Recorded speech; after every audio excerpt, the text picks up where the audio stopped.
Welcome to the Science for the Public lecture series. Science for the Public is an organization committed to bringing science information and issues to the general public. Visit our website for our program listings and blog. Welcome to Science for the Public's program, Contemporary Science Issues, a program featuring experts on specific issues that require scientific investigation and solutions. Today, we welcome you from Belmont Media Center, where we take up the subject of urban soot and its effect on children's neurological development. While we're familiar with the relationship between urban soot and allergies, asthma, and other health problems, the effect of soot on the brain is still relatively new research territory. But now, studies from around the world are showing that urban traffic soot has a negative impact on children's cognition. Today's guest, Dr. Shakira Franco Suglia, has worked to improve understanding of the problem of urban soot. Dr. Suglia is an assistant professor at the Boston University School of Medicine and the School of Public Health. She received her doctorate in epidemiology and environmental health from the Harvard School of Public Health. Her research examines the impact of urban environmental and social factors on children's physical and mental health. Currently, she's exploring the long-term effects of social and environmental exposures in childhood on adult cardiovascular health. But we're especially interested today in research she and others have done on urban soot and cognitive development. She'll begin with a presentation to frame the issue, and then we'll discuss the problem in more detail. Dr. Franco Suglia, welcome to Contemporary Science Issues. Thank you, Yvonne. It's a pleasure to be here. I will begin, as Yvonne mentioned, giving an overview of the study we conducted, and then I'll also give a short overview of more recent studies that have also addressed this topic. And before I begin, I'd like to acknowledge my co-authors, Alexandra Gaparis, Robert Wright, Joel Schwartz, and Rosalind Wright.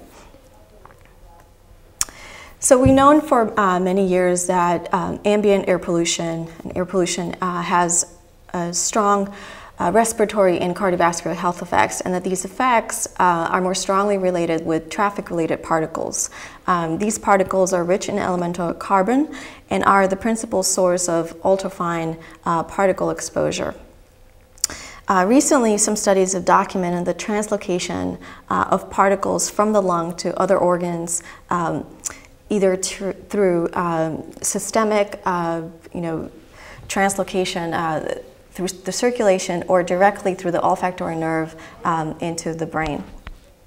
So this prompted us, the question arises: can there possibly be neurotoxic effects of air pollution?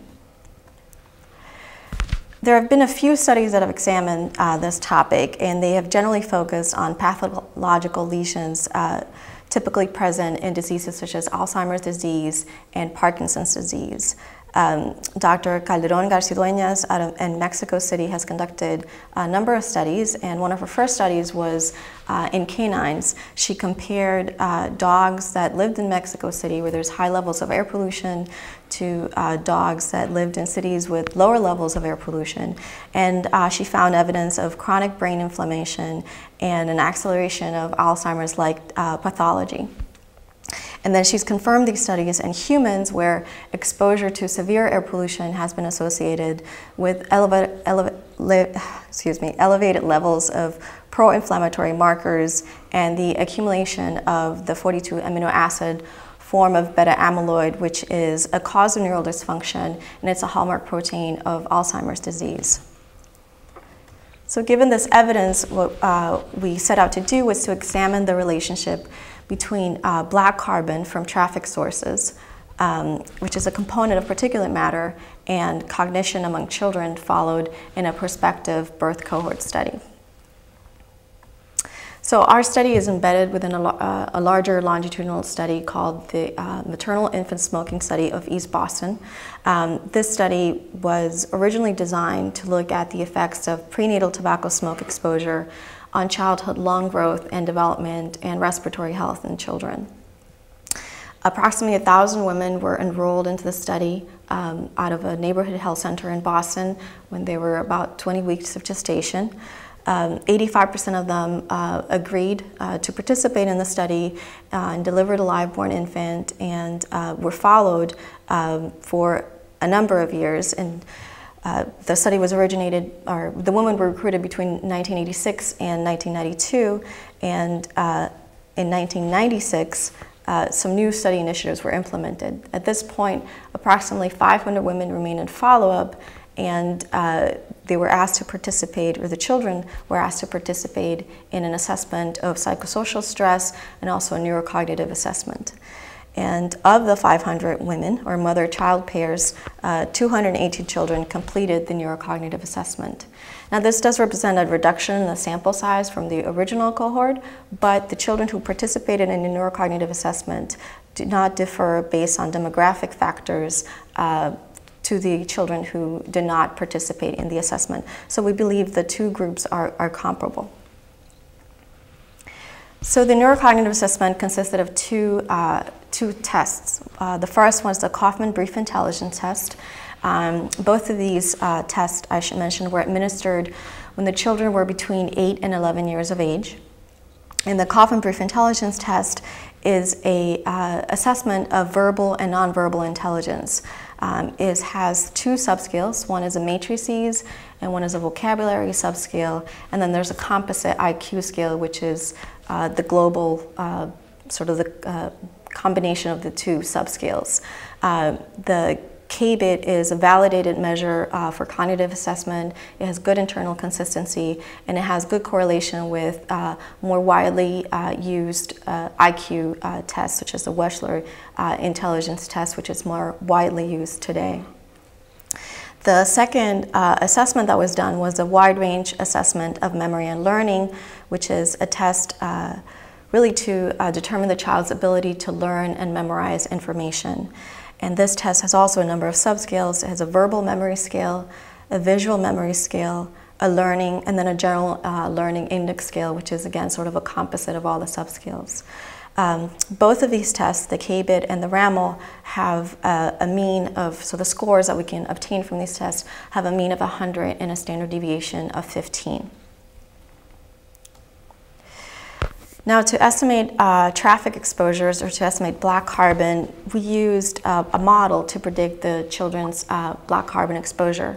Our study was conducted, and our analysis were conducted in 2006, 2007. The children were actually enrolled in the study in the 1990s. So what we did was we used the child's home address to predict what their black carbon exposure would have been at that time. We use a model that uses monitoring sites throughout Boston, and it uses the child's proximity to a roadway, information such as population density, meteorological information to predict the black carbon exposure level for that child. And the model is, it's what it's called, it's a land use regression model that uses spatial and temporal data.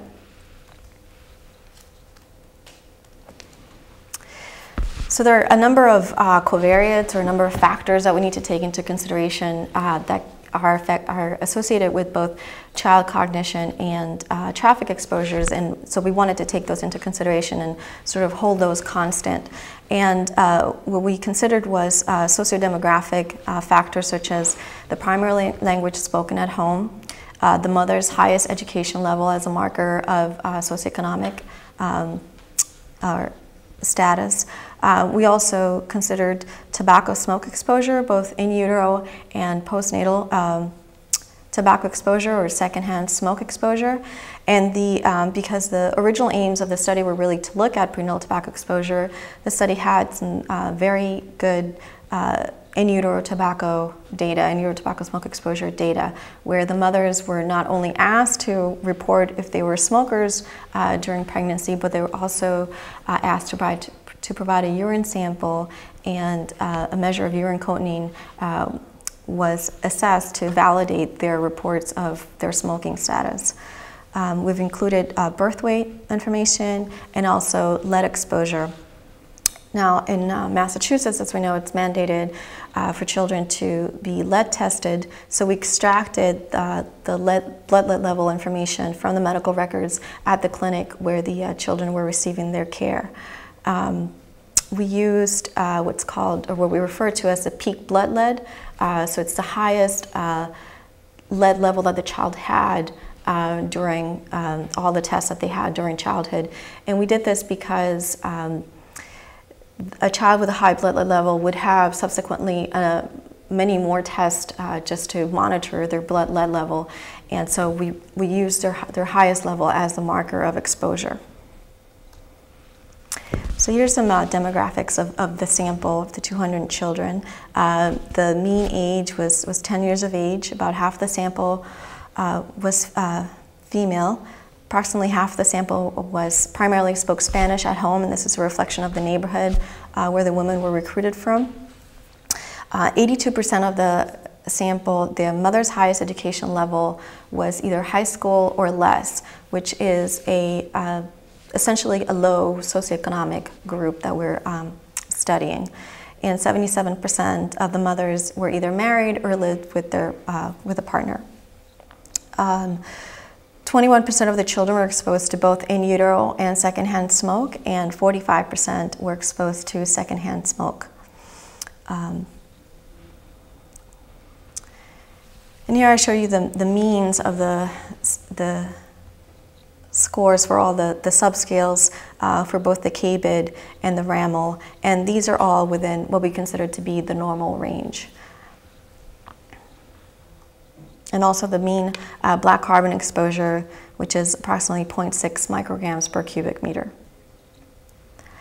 So for analysis, what we conducted was linear regression analysis. We adjusted for, or in essence, it's like we're holding constant the factors that I mentioned. In addition, the child's age, gender, race, ethnicity, and the factors, maternal education, tobacco smoke exposure, blood lead level, and also primary language spoken at home. And what we found that for every interquartile range of black carbon exposure, or for every 0.4 micrograms per cubic meter increase exposure, we saw a 4-point decrease in the matrices subscale of the KBID. And for the composite IQ scale, we saw a 3.4 decrease per every 0.4 increase in black carbon exposure. For the RAML, again, we conducted linear regression analysis, adjusting for the factors that I already mentioned, and what we noticed was a 5-point decrease in the visual subscale of the RAML for every interquartile range increase in black carbon, and overall for the general learning index, a 4-point decrease for every increase in interquartile range of black carbon. So, in conclusion, our results, they're comparable in magnitude to what we have seen for other environmental toxins. For example, for every 10 microgram per deciliter increase in blood lead level, we estimate a loss of between 1 and 5 IQ points. What we noticed was for every 0.4 microgram per cubic meter increase in the log of black carbon, a 3-point decrease in IQ. There are limitations with this study, as with any study. We had a small sample size that was reduced over time from the original sample of the cohort. We know that socioeconomic status can be a confounder, and we would have liked to more finely adjust for socioeconomic status. However, the group, by definition, was of low income because they were all recruited from a health center, and by indication of the highest education level of the mothers, we did consider this to be a low income group. So in essence, it's like we're adjusting for socioeconomic status because we're restricting the group to a certain level of SES. It's possible that there are exposures at other locations that we were missing, so we only considered or predicted the exposure at home and did not consider exposures at school, and so there's some uncertainty that there could be a misclassification of exposure. Also, it's a predictive model that we use to estimate exposure. It's not like we actually, sample, had each child and we sampled their air pollution exposure. So again, there's a degree of uncertainty in that. Then there's a possibility that black carbon is not the causative agent, since black carbon is correlated with other traffic-related pollutants, that it's some other agent and not really black carbon. And then also there's been a few studies looking at traffic noise, and they have found a similar association with what we have seen with traffic particles. So there's this potential alternate explanation that it's not the particles, but it's the noise, and the stress from the noise is actually causing or sort of this reduction in cognitive outcomes. And so now I'll briefly talk about just a few of the studies that have been conducted looking at air pollution and child cognition and development. So there have been a few studies that have looked at PAHs, which are polycyclic aromatic hydrocarbons. Now PAHs are not solely, they not only come from traffic sources. PAHs can come from environmental tobacco smoke, they can come from organic combustion, and also from traffic. So these are not specifically traffic sources, but some of the PAHs mentioned in the study are certainly coming from traffic sources. So Dr. Pereira out of Columbia University has a cohort where she's following, or she has been following mother-child pairs since pregnancy, and she has sampled or asked the mothers actually to carry backpacks where they actually been monitoring the PAH levels for a defined period of time. They did this when the women were pregnant, and what she has found is that for the group with the highest pH exposure level has had a decrease in mental development at 3 years of age. And again, she's seen the same association between prenatal exposure to PAH and 5 years of age. So basically, she's demonstrated that there is sort of this long-term effect of being exposed prenatally and lower cognitive and mental development. And there's been a study in Poland that was done very similar to Dr. Pereira's study. It's also a sample of pregnant women, mother-child pairs that were followed for a period of time, and they did personal sampling for pH, and also found an association with what they called nonverbal intelligence. And in China, a study looked at PAHs and found an association with delayed motor development in the highest exposed group. Nitrogen dioxide, which is a marker of traffic exposure, has also been associated with neurobehavioral function, but not with cognitive measures. And this has been in 2 studies, one conducted in China. This study by Wang and others actually looked at exposure. So this was an ecological study, and they looked at a high school, or a couple of high schools that were in high polluted environments, or that were in urban environments, and then compared to children that were attending high school in a rural environment that was in a less polluted city. And what they noted was the children overall in attending the higher polluted or the urban schools scored lower in their neurobehavioral function test. They did not, however, find an association with the cognitive measures they assessed. And similarly, in Grenada, a study was conducted, and they found associations between nitrogen dioxide and gross motor skills, but not cognitive measures. And I'll stop there and entertain your questions. Thank you very much. That was very informative, and thanks for bringing up these studies that have been sort of collecting from around the world. Sure.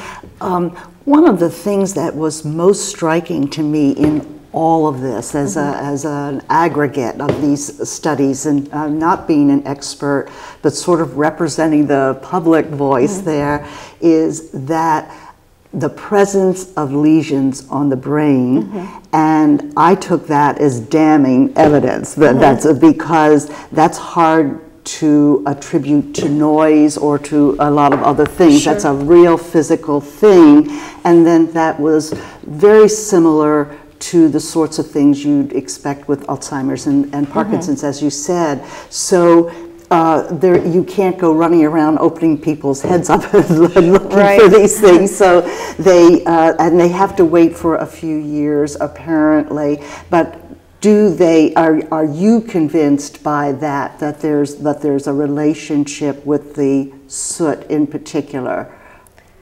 I think, or do you still hesitate? I think there's definitely there is a relationship. Of course, there is a difference, although the mechanism may be similar or even maybe the same. But there is a difference when we talk about brain lesions that are, sort of related to Alzheimer's and Parkinson's disease, and then just cognitive decreases. So they're sort of in the magnitude. We're looking at the very I guess smaller effects in terms of cognitive. So I think for the brain lesions, I think that I think there is an effect there. I think for for my research and what others have done looking at cognitive outcomes, I think that more research still needs to be done to determine whether this is really going on. Right. And when you talk about the cognitive deficit, two things, you're using these measures, the IQ measures and so on. Are those used, are people around the world with these different studies, say in China and in Poland and Mexico and the United States, do they use measures, cognitive measures that are close enough that you can equate them, or are they quite different, or is there an effort afoot to, do you see what I mean, to make these similar enough that you could say, well, there's this 1 to 5 point spread or something like that? Yeah, I think they're comparable. I can't recall if for example, the study conducted in Poland, with the study conducted by Dr. Pereira in New York City, they actually collaborate. So it's possible that it's actually the same measure. Right. But even if it's not, I mean, generally these measures are sort of standardized to the population. And so the idea is that they'll correlate to a certain extent.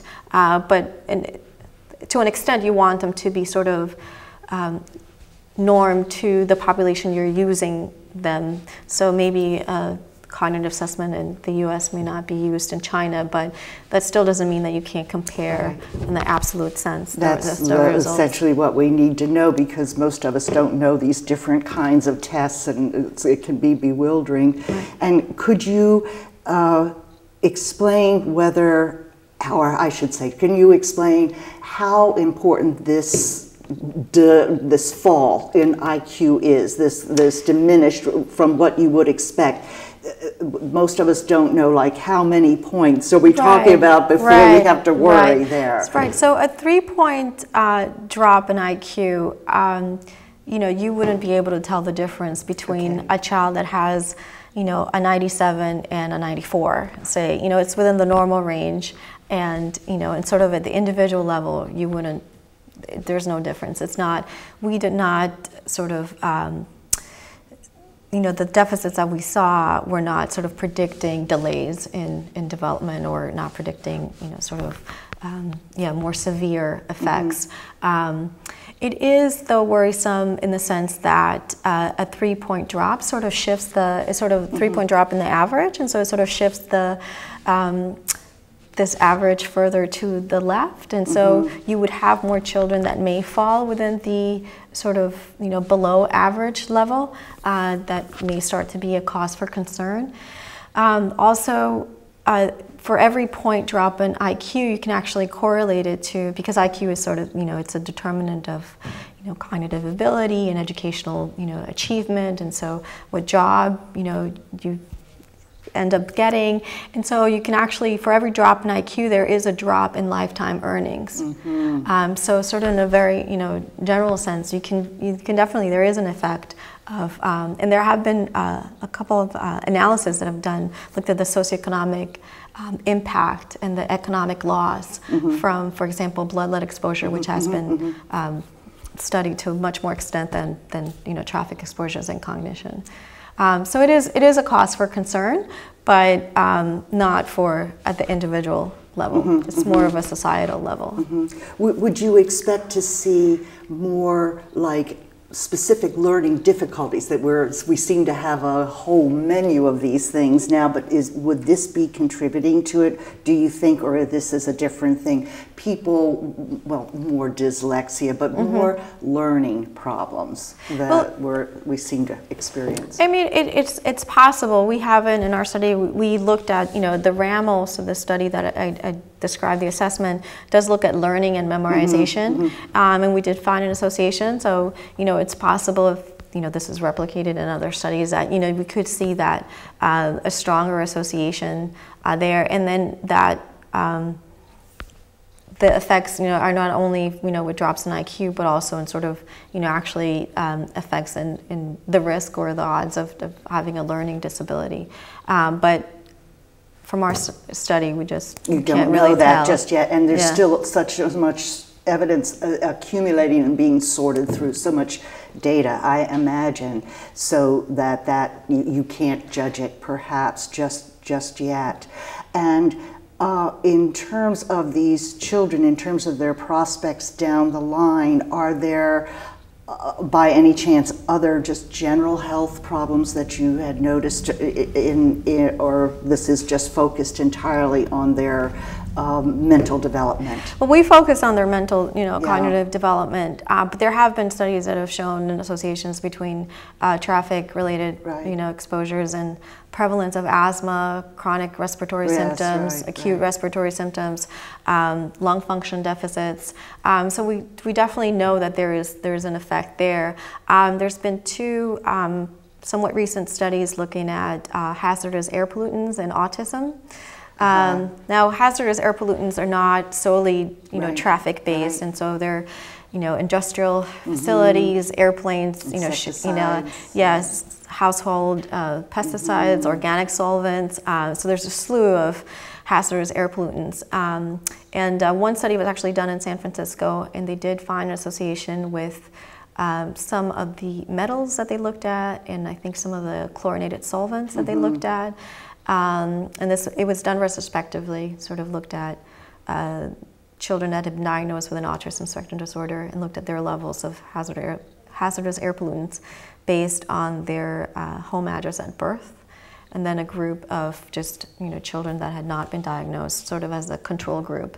And so they did find sort of a higher odds in the group that in the exposed group of autism spectrum disorder. And then there's another study out of West Virginia, and I think it's not out of West Virginia, but it's conducted, I believe, in West Virginia, North Carolina, that out of all the hazardous pollutants that they looked at, or the HAPs that they looked at, they found 2 that were associated with the autism spectrum disorder. So they're doing a lot of work on that now, too. It's definitely an area of interest because we know, I mean, there's all these particles, or some of them are metals that we know can have an effect, neurotoxic effect, and so and the brain is so fragile in this early period, the prenatal period and in early childhood while it's developing. So I'm sure there's a lot of interest in this, and I'll close with just one more thing. In reading your work, I was thinking, when they had the warnings about lead, DDT, tobacco, smoke, a whole pile of these toxins. Every time it seemed to take quite a while to get any regulations in place, and I wonder if, at least in the Boston area, if there is a kind of an alertness, do you know of, that people are more aware, or that officials are more concerned to do something. I don't know what you do to move Yeah. people back from the line of traffic, but...